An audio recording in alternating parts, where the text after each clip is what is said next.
Okay, here we go. Let's try this. See what Jesus has to say today.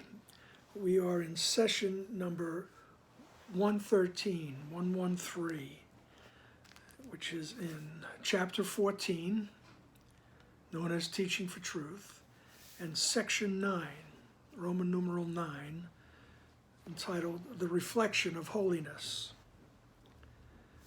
So a thought that crossed my mind before I started to set up to do this was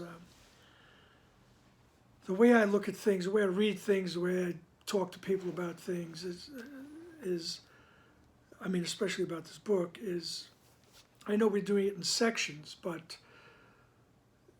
to put them all together as a whole, and just to take this chapter as a whole, the title is Teaching for Truth.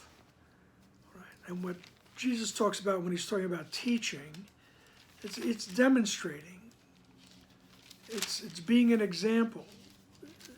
You know, you teach everyone that you carry the light with you by your life.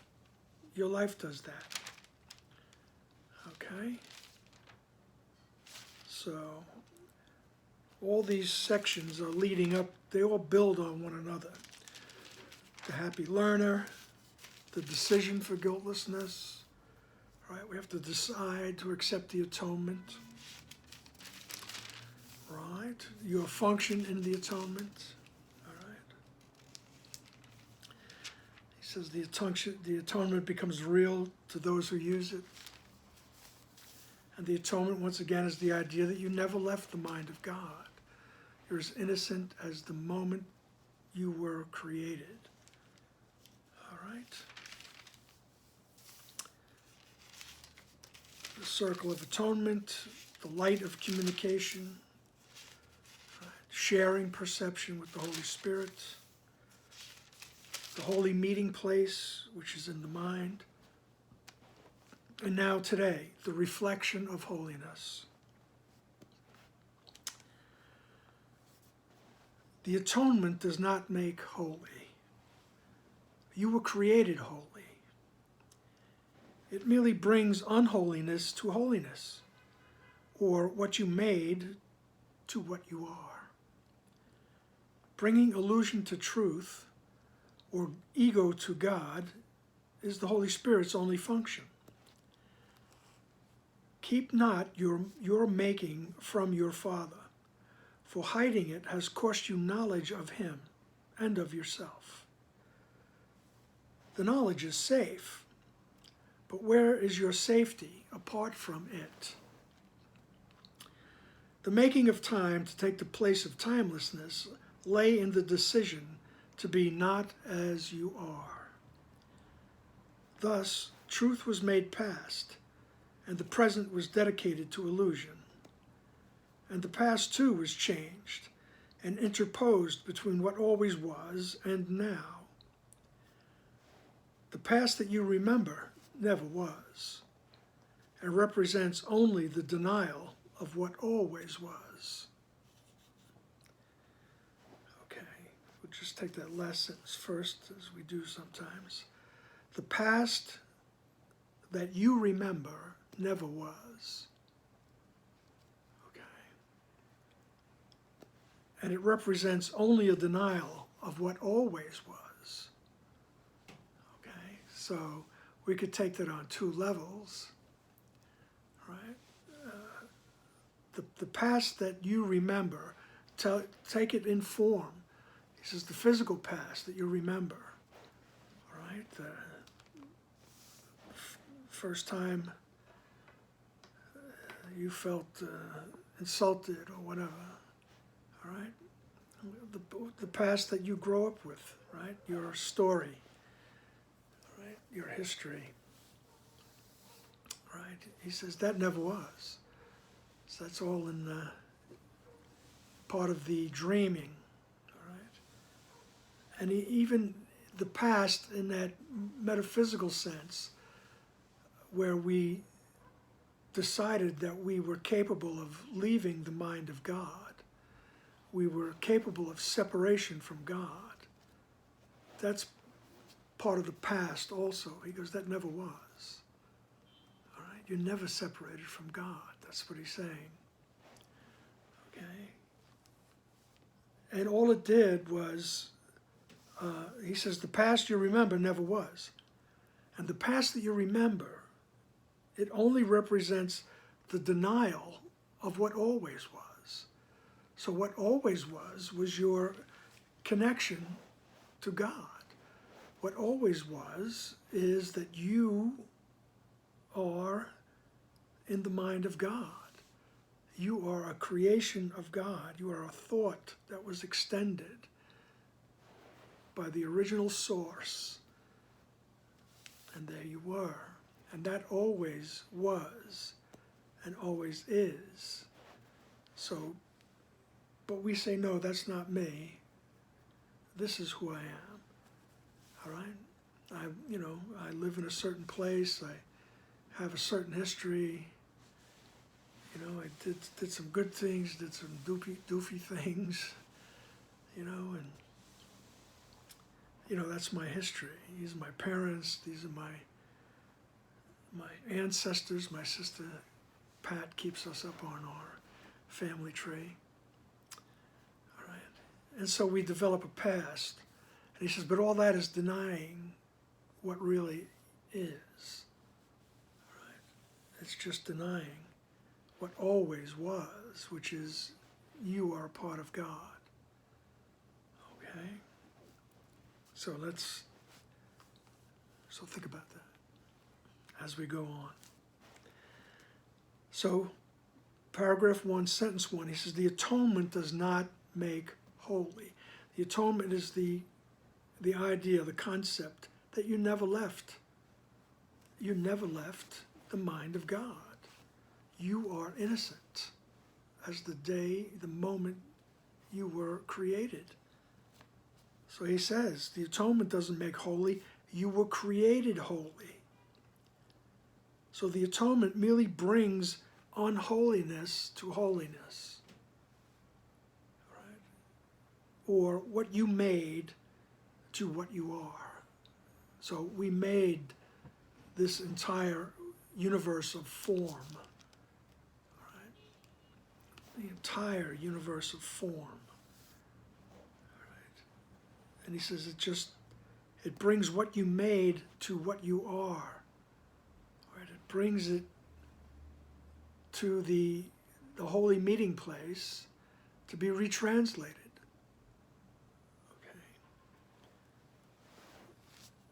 Bringing illusion to truth or ego to God is the Holy Spirit's only function. So we bring everything that we've made. We just bring every scrap, right, to the Holy Spirit. Right? The memory of who you are. The mediator. Right? And that's his function, is to retranslate it. To bring illusion to the truth. Right? And then he says, keep not your making from your Father. Right? So don't hide anything. Right? Bring it all. There's nothing you would keep. Right? Just bring it all. Because it has cost you knowledge of your Father and of yourself. Because you and the Father are one. So everything that we've made in this universe is designed to keep us from knowing our Father and our true self. So keep bringing it. Once you're aware of it, just say, help me to see this correctly. I really want to see correctly.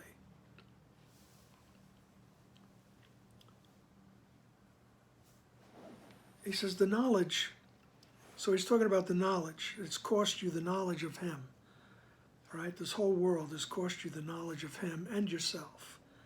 But he says the knowledge is safe. All right? It's never threatened. All right? It's always safe. The knowledge of who you are, the knowledge of your Father, is always safe. He goes, but where are you? Where is your safety apart from it? So we believe that we're apart from God. He goes, how do you feel? Do you feel safe? Okay. It's just another time when he says, you roam this earth uncertain, lonely, and in constant fear.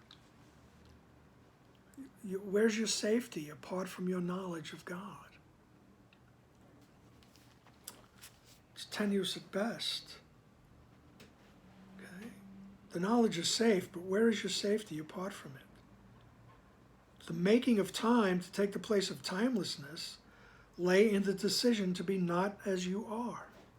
So when I decided, oh, yes, I'm an individual now, I'm separated. It goes bang, the carpet of time, as they say, rolled out. Okay? And time took the place of timelessness. Right? It was where we exist with the Father as timeless. And we say, no, that's not who I am. I'm over here in time. There's a past, present, and a future. Right? He says, the making of time to take the place of timelessness lay in decision to be not as you are. Thus, truth was made past, and the present was dedicated to illusion. And the past too was changed and interposed between what always was and now. Right? So the past too was changed. Right? In other words, we've made a past, we've made a history, and we've put it in between what always was and now. Okay? There's always that idea of the past. Right? And we put it in between what always was and now. Right? He says the past you remember never was, and represents only the denial of what always was. Right? So we don't remember the decision to believe that we're separate. But what we do believe is our history. And we use that to prove to ourselves that we are here. And we are not the Son of God. We are separate.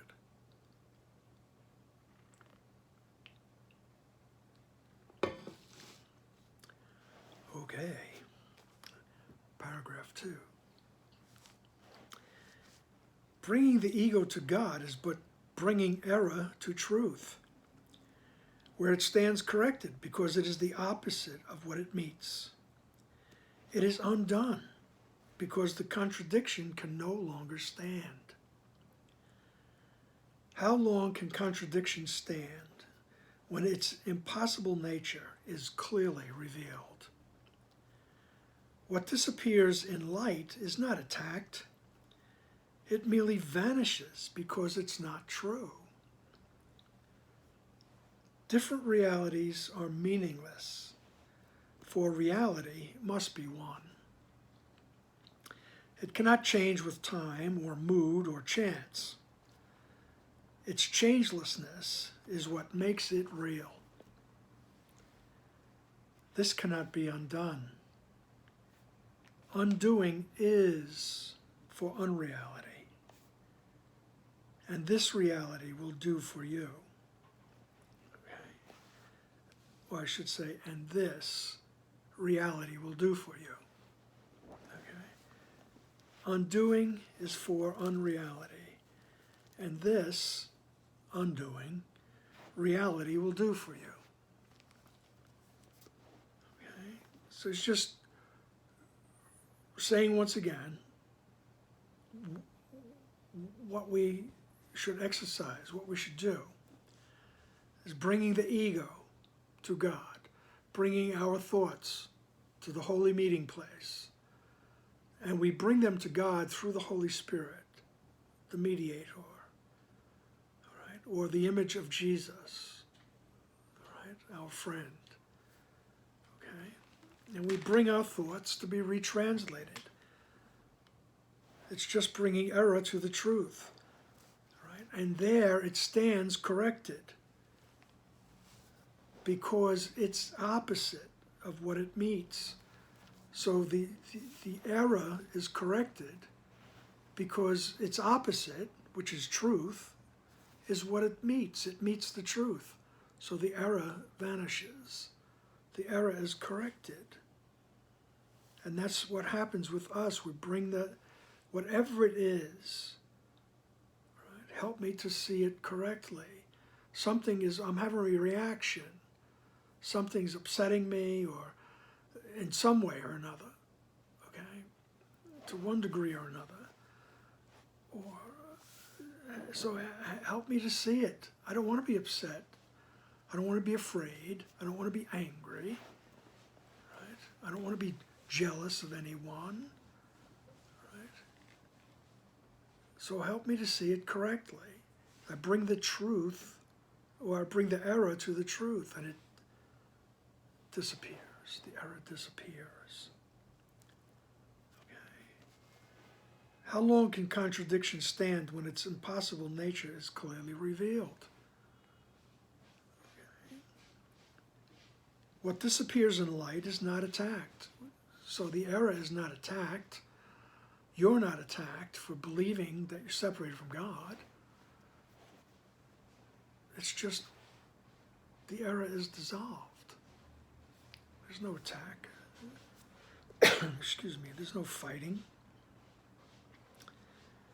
It merely vanishes because it's not true. Right? These different realities are meaningless. For reality must be one. And Jesus keeps telling us in this book that there is only one reality. And that reality is that you are at home with God, dreaming of exile. You might be able to hear my fabulous little kitty cat calling for room service in the background there. Different realities are meaningless. Okay. He says there's only one reality that is true, and that's that you are a thought in the mind of God. You rest in the mind of God. Okay. It's just that we insist otherwise. This is what we're trying to do here, is undo that error, bring that error to the light so it can be dissolved. And that error shows up in myriad forms, billions of little forms, you know.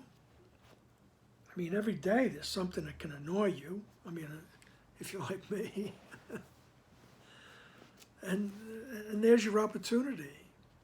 Help me to see it correctly. I'm willing not to be annoyed by this. I'm willing not to be projecting guilt onto someone or something. Right? So different realities are meaningless, for reality must be one. It cannot change with time or mood or chance. Okay, so reality, it can't change with time or mood or chance. Its changelessness is what makes it real. It is always. It's always the same. Its changelessness is what makes it real. This cannot be undone. All right? You can think you did it, but it can't be undone. Undoing is for unreality. All right? So what we do is we undo the unreality, which is our belief that we're here in form. Right? Don't try not to be afraid of the process, because it only delays things.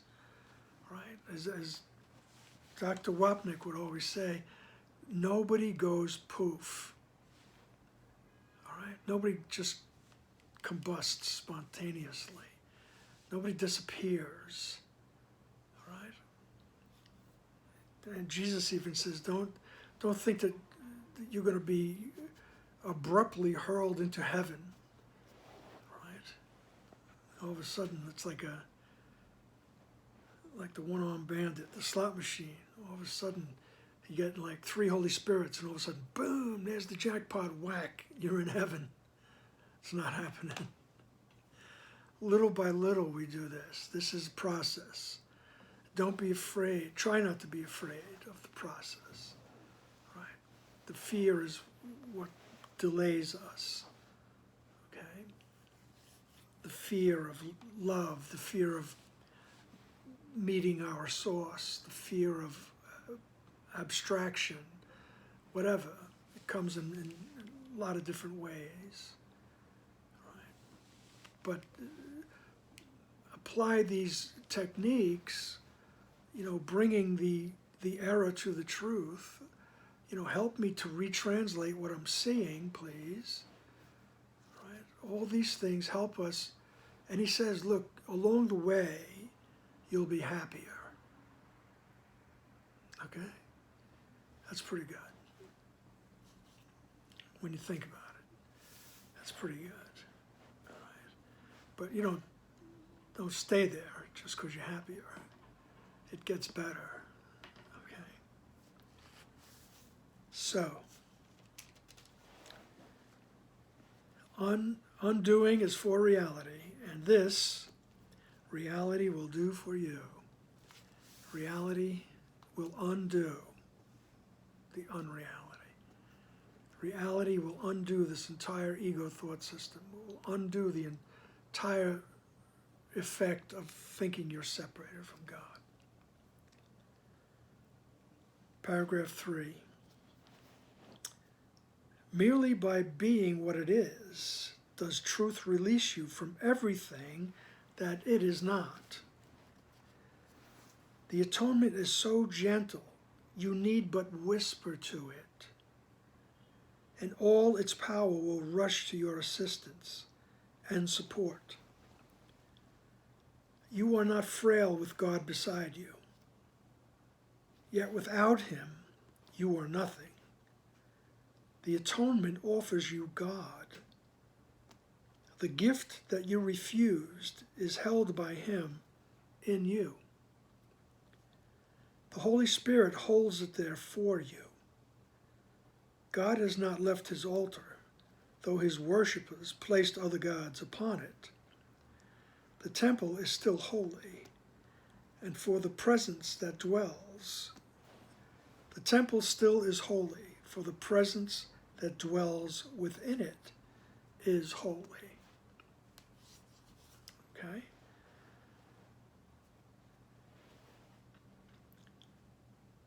So truth releases you from everything that is illusion, that is untrue. Truth releases you from that merely by being what it is. The truth dissolves the untrue. Okay? The truth will dissolve this entire ego thought system, all the forms. Okay? It's not going to be taken from you. It's when we want to examine it and have it dissolved.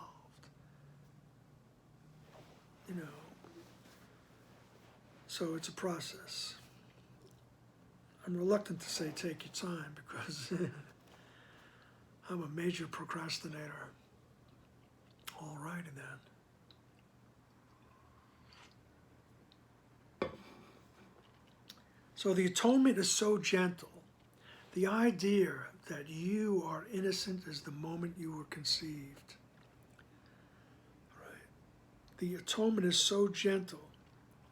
You need but whisper to it, and all its power will rush to your assistance and support. So the knowledge of your innocence will rush to you to support you. All right? If you just say, help me to see correctly. If you just whisper to the atonement, you don't have to make big sacrifices. It's just that little willingness to see differently, to see correctly. You are not frail with God beside you. Right? So the idea of your own innocence will rush to support you, and you realize that you are not frail with God beside you. Yet when we deny that we are part of God, we're without him. And he says, without him, you are nothing. Okay? Don't be offended by that, but he says that a lot. All right? So, yet without him, you are nothing. The atonement offers you God. Right? The idea that you never left God offers you the memory of God and your relationship to God. So it offers you God. Okay? The gift that you refused is held by him in you. Okay? The Holy Spirit holds it there for you. That gift, right? That atonement offers you God. And that's the gift that we refused. We said, no, I'm not that, I'm this. Okay. He says, but the Holy Spirit holds it there for you. It's in you. It's in the mind. Okay. It's in you. The Holy Spirit holds it there for you. That's why we say, come to the Holy Spirit. Let the Holy Spirit guide you. All right. And remember, Jesus is the Holy Spirit in form. Okay? He's the symbol of it all. Okay. The Holy Spirit holds it there for you. God has not left his altar. God has not left the mind, neither of you. Although his worshippers placed other gods upon it. Right? Those other gods are all the things of the ego. All the things that we put in place of God. Okay? Starting with this. Okay? So God has not left his altar, though his worshippers placed other gods upon it.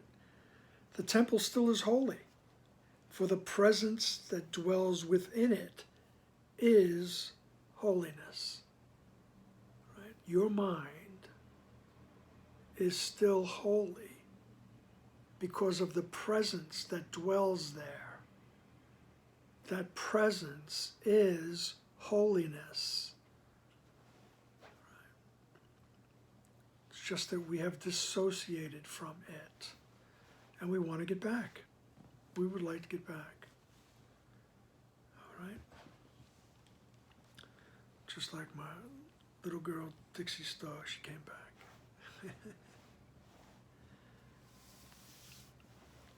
But the presence of holiness, the presence which is holiness, is in your mind. That's why we continually say to come back into the mind and contact it and bring all your stuff to have it retranslated. Okay. Paragraph 4. In the temple, which is in your mind, in the mind, in the temple, holiness waits quietly for the return of them that love it. The presence knows they will return to purity and to grace. The graciousness of God will take them gently in and cover all their sense of pain and loss with the immortal assurance of their Father's love. There, fear of death will be replaced with joy of life. For God is life, and they abide in life. Life is as holy as the holiness by which it was created. The presence of holiness lives in everything that lives. For holiness created life, and leaves not what it created holy as itself. Okay. So in the mind, right, holiness waits. Holiness waits quietly for the return of them that love it. Okay? And that's all of us, right? Whether we realize it or not. You do love the peace. You do love the holiness. Right? You do love the beauty of creation. Right? It's waiting there. Holiness waits quietly for the return of them that love it. And the presence, which is the presence of all that is, the great magnanimous presence, okay, it knows they will return to purity. You will return. Okay. You will return to purity and to grace.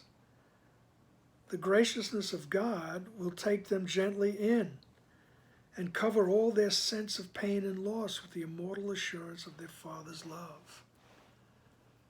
All right, we bring all these things, that sense of loss, that pain, bring it to the temple of the mind and ask for respite. Ask, help me. How do I be peaceful in the midst of this? How do I see this correctly? And the graciousness of God will take you in. All right? You merely have to ask. Right? Knock, and the door shall be opened unto you. Right? Seek, and you shall find. Just ask, help me to see correctly. And the graciousness of God will take them gently in. And cover all this sense of pain and loss with the immortal assurance of their Father's love. Okay? It's such a beautiful sentence, all right, among other beautiful sentences in this book. All right? The graciousness of God will take you in.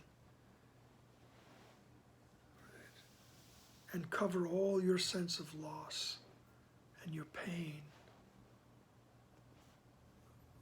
And it'll cover it with the immortal assurance of your Father's love. And when we're aware of that love, the sense of loss is gone. The pain is gone. Right? And he says there, fear of death will be replaced with the joy of life. For God is life, and they abide in life. Right? Your reality is that you abide in life.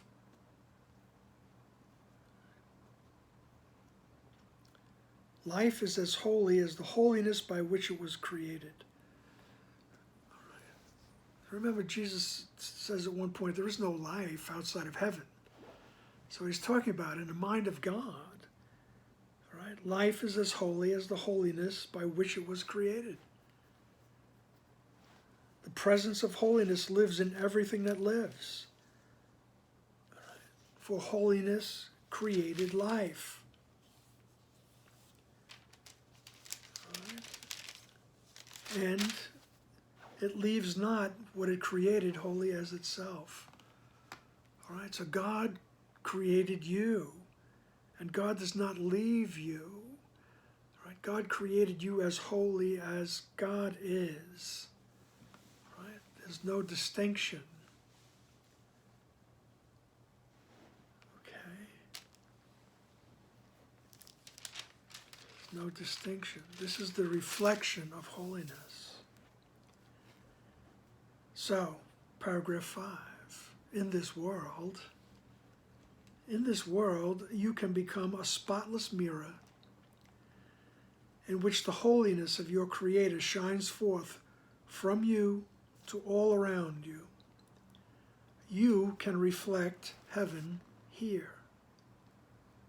Yet no reflections of the images of other gods must dim the mirror that would hold God's reflection in it. Earth can reflect heaven or hell, God or the ego. You need but leave the mirror clean and clear of all the images of hidden darkness you have drawn upon it. God will shine upon it of himself. Only the clear reflection of himself can be perceived upon it. Right? So the mirror is the mind. All right? You can be a spotless mirror. All right? Your mind can be spotless and be a reflection of God. Okay? You can reflect heaven here. All right? Even in our common little lives here, you've run across people that they're just so nice. Pardon me. They go out of they don't have to go out of their way. They just are. They're nice, they're kind, they're loving, they're giving. Right? They're not sacrificing. They do what they can. They're kind. All right? You see it. We celebrate them. You know, like certain news channels will have a special on their heroes, and these are people that are living everyday lives that are just reflecting heaven, reflecting the oneness, right? And it comes through in whatever form they have chosen. Okay? I mean, most recently,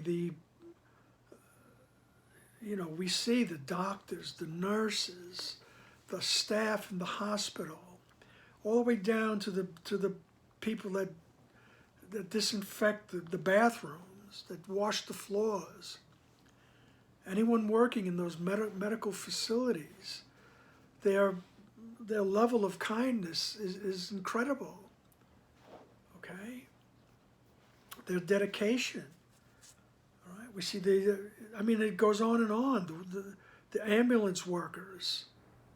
Okay? I mean, the men and women, the police, the fire, the sanitation departments, all these departments that keep our cities going in this time of pandemic. Okay? They can be reflections of heaven, and so can you. Right? And I don't even need to suggest on how to do that. That's not in my area of expertise. It's just inviting the presence, inviting the Holy Spirit to show us how to see correctly. And if we need to do something, we will do it. If we need to say something, we'll say it. Right? It doesn't matter. The form doesn't matter. It's the reflection of heaven that matters. You can be walking down the street. You can go, into your local deli or your bodega or wherever you get a breakfast sandwich. All right? And you can be kind to the person that makes the sandwich. You can be kind to the person behind that's taking your money. You can be kind to the person that's stocking the shelves. It doesn't matter. It's all the same. Right? All expressions of love are maximal. Okay? First miracle principle. There is no order of difficulty. All expressions of love are maximal. Okay? You walk down the street, you make eye contact with somebody. You give them a nod, a smile. That could be an expression of love. All right? It's as great as any other expression of love. The form doesn't matter. All expressions of love are maximum. Okay, my throat.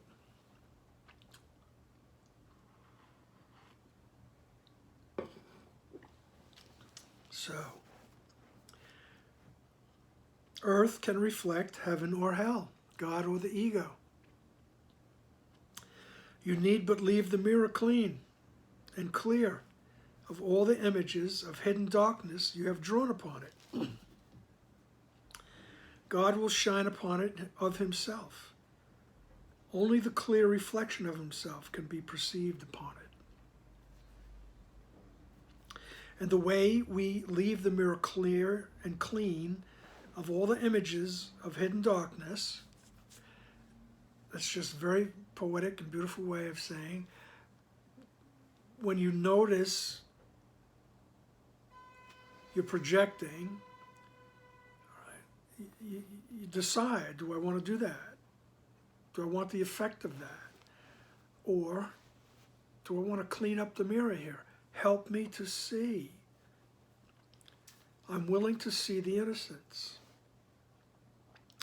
I'm willing to have corrected perception. Okay, that's cleaning the mirror. Alrighty then. And God will shine on it of himself. The awareness of all that is will rise up in your mind.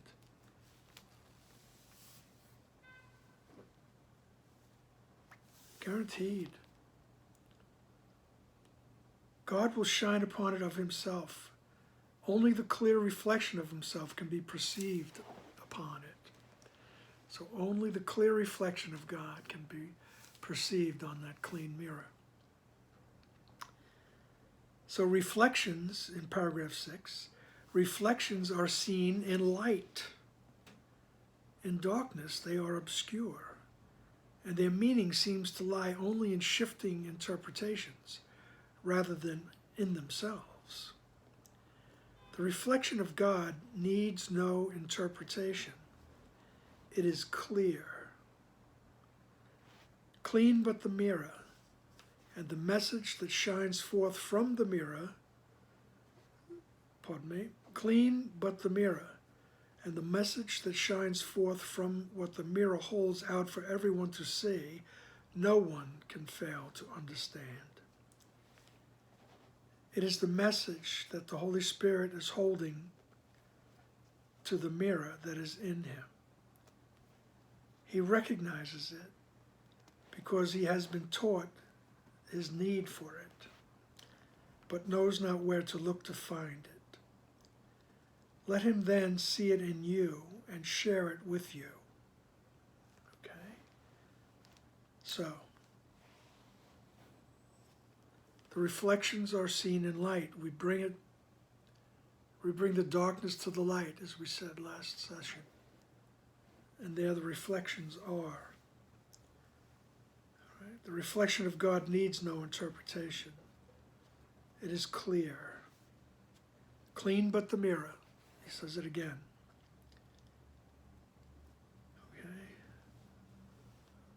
And no one will fail to understand the message that comes from the mirror. Okay? It is the message that the Holy Spirit is holding to the mirror that is in him. Okay? So,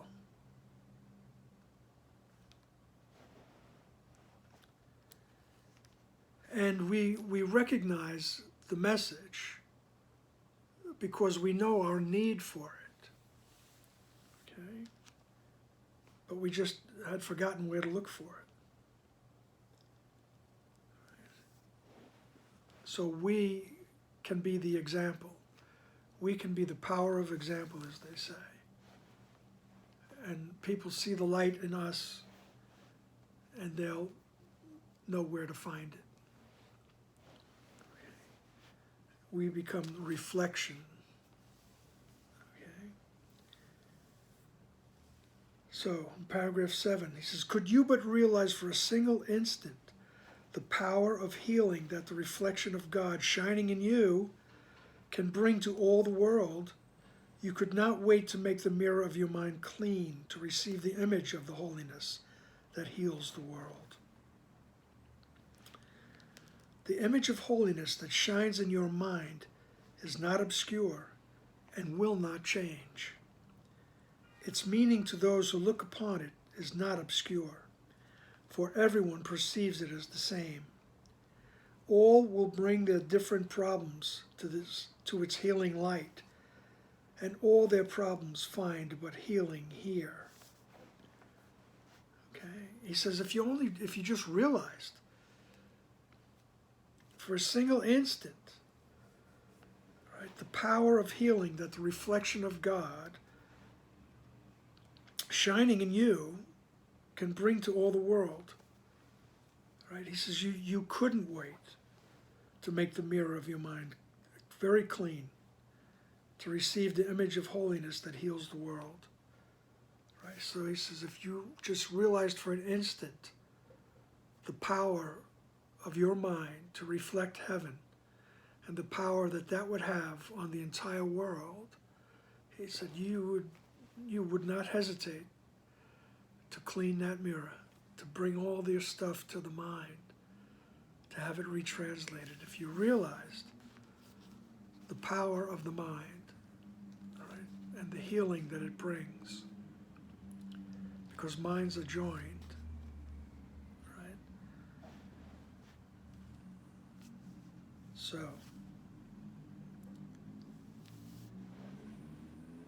it says, its meaning to those who look upon it is not obscure.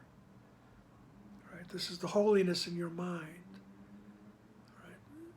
Those who look upon it will just know. The meaning won't be obscure. And they'll bring their different problems to the healing light. And all their problems find but healing there. Right? All the problems can be healed if we bring it to the light. Paragraph 8, the response of holiness to any form of error is always the same. There is no contradiction in what holiness calls forth. Its one response is healing, without regard for what is brought to it. Those who have learned to offer only healing because of the reflection of holiness in them are ready at last for heaven. There, holiness is not a reflection, but rather the actual condition of what was but reflected to them here. God is no image, and his creations, as part of him, hold him in them in truth. They do not merely reflect truth, for they are truth. All right, he's saying God is not a symbol. All right, God is pure content. All right. And you, being his creation, all right, are the same. You are the same. They do not merely reflect truth, they are truth. All right, this is once we have realized everything and allowed the abstract nature of our true self to rise up in our mind. All right? And because he says the response of holiness to any form of error is always the same. All right? The light is always the same. All right? Whatever you think the problem is, the light will help you to see the problem and dissolve it. Okay, so it's always the same. The light is always the same.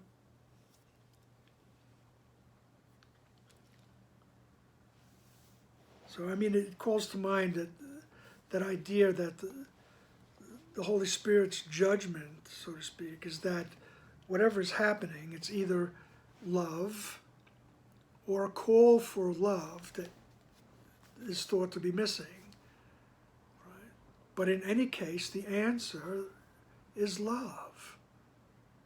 It's the same thing. The response of holiness is always the same. So the response of love is always the same. It is all encompassing. It is all healing, no matter what you think the specifics are. And then he says, those who have learned to offer only healing because of the reflection of holiness in them, they're ready at last for heaven. They're ready at last for reality. Okay? And that's what we're doing here. We're practicing to become reflections. And that's all we do, is reflect holiness. Right? Offering healing. Right? And the healing is you're never separated from God. Right? You're not here by yourself. Right?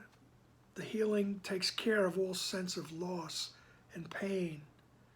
And that healing is the awareness in the healer that there's no separation from God. So we bring that awareness with us, and it applies to all the fragments, right? And they bring their problems, and their problems are shined away. Okay? He says, in reality, heaven, okay, holiness is not a reflection. It's the actual condition, right? And God is not an image, right? He is the pure content of holiness. And his creations hold him in them in truth.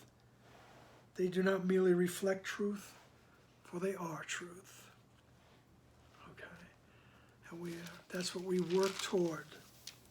And we will be there in a moment. All righty then. Thank you for being here. Thank you for listening. Until the next time, right, let's work on cleaning those mirrors. All righty then. Talk to you soon. Bye.